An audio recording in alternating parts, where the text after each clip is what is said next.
এখন যদি বলে যে আমাদের পিরামিডটাকে উল্টায় দিতে হবে, অর্থাৎ আমরা এইভাবে এই লজিকটা বোঝার আমরা একটু চেষ্টা করি। আমরা একটু আগেই দেখলাম যে এখানে যখন আমাদের n পাস তখন আমাদের এখানে ৯ টা প্রিন্ট হচ্ছে কিভাবে?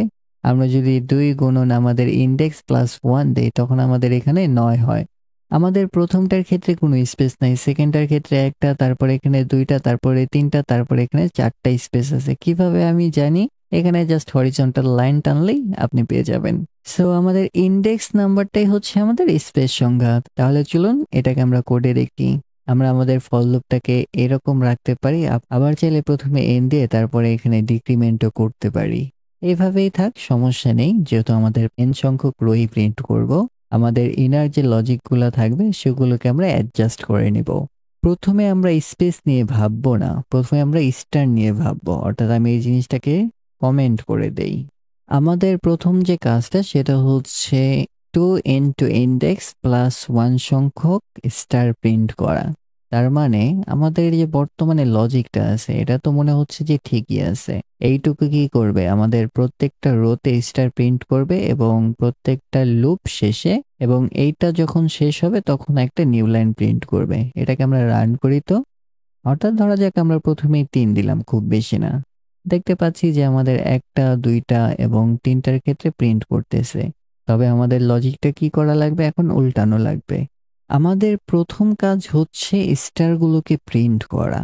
আমরা কতগুলো স্টার প্রিন্ট করব?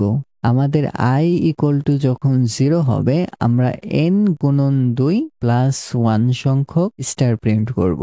কিন্তু যখন i 1 হবে সেক্ষেত্রে আমরা এটা কিভাবে হ্যান্ডেল করতেছি? আমরা যখন ডায়াগ্রামটা খেয়াল করব, আমাদের দ্বিতীয় ক্ষেত্রে খেয়াল করি। আমাদের n এর ভ্যালু এখানে আছে ৫। কিন্তু এখানে আমাদের ক্যারেক্টার প্রিন্ট হচ্ছে কতগুলো? ৭ টা ক্যারেক্টার প্রিন্ট হচ্ছে। কিভাবে? অর্থাৎ ২ গুণন n minus i। n minus i হচ্ছে কত আমাদের এখানে? ৪। অর্থাৎ ৪ দুগুণে ৮।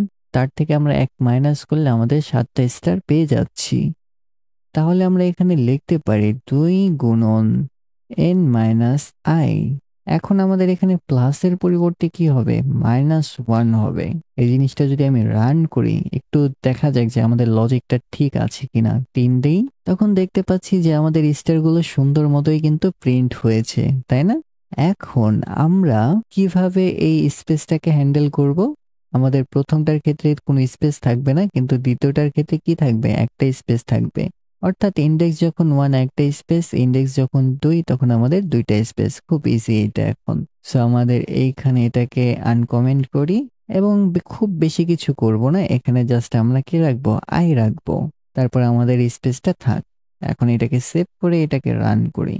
এখন যদি আমরা ৩ দেই, তখন আমরা দেখতে পাচ্ছি যে আমাদের ১ম এ ৫ টা ঠিক আছে। এখানে কয়টা স্পেস? একটা স্পেস, হুইচ ইজ গুড। এখানে ২ টা স্পেস। নাইস। তাহলে আমরা আমাদের ডিজায়ার আউটপুটটাকে পাচ্ছি। আপনাদের টাস্ক কি বলুন তো? আপনারা এখানে নাম্বার প্রিন্ট করবেন। আমি একটা দেখিয়ে দেই। সেটা হচ্ছে %d দিলাম। তারপরে আমাদের এখানে জাস্ট জে দেব। কিন্তু জে এর ভ্যালু কত থেকে শুরু হচ্ছে? 0 থেকে। তার মানে আমরা এখানে +1 দিতে পারি। এখন এটাকে রান করে যদি আমি এখানে 4 দেই, তখন দেখেন নাম্বারটা পিরামিড আকারে শো করতেছে। ঠিক একইভাবে আপনি ক্যারেক্টার, স্টার বা যেকোনো জিনিস আপনার ভাল লাগে আরকি এখানে প্রিন্ট করতে পারেন। Logic stay the same. এটা যদি একটু কুইক রিক্যাপ করি, আমাদের এটা হচ্ছে মাস্টার লুপ, অর্থাৎ কতগুলো নাম্বার বা কতগুলো রো থাকবে। এটা হচ্ছে আমাদের স্পেসের লুপ। প্রত্যেকটা রো এর পূর্বে আমাদের কতগুলো স্পেস থাকবে এবং এইটুকু জিনিস, শুধুমাত্র এইটুকু, আমাদের কতগুলো স্টার বা কতগুলো নাম্বার প্রিন্ট করবে রোতে সেটা, এবং এইটুকু শেষে সে কি করতেছে? একটা নিউ লাইন প্রিন্ট করতেছে, অর্থাৎ পরের রোতে চলে যাচ্ছে। আর আমি যেহেতু সেকেন্ড ব্র্যাকেট দেইনি, কারণ সিঙ্গেল লাইনের ক্ষেত্রে সেকেন্ড ব্র্যাকেটের প্রয়োজন পড়ে না, বাট আপনারা দিবেন, এটা গুড প্র্যাকটিস। আর এই লজিকটুকু কি আমরা বুঝতে পেরেছি এটা কিভাবে হলো? আমাদের যে n ইউজার ইনপুট সেটা থেকে আমরা রো কে মাইনাস করে তারপরে ২ দ্বারা গুণ করেছি এবং সেখান থেকে আবার ১ কে মাইনাস করেছি।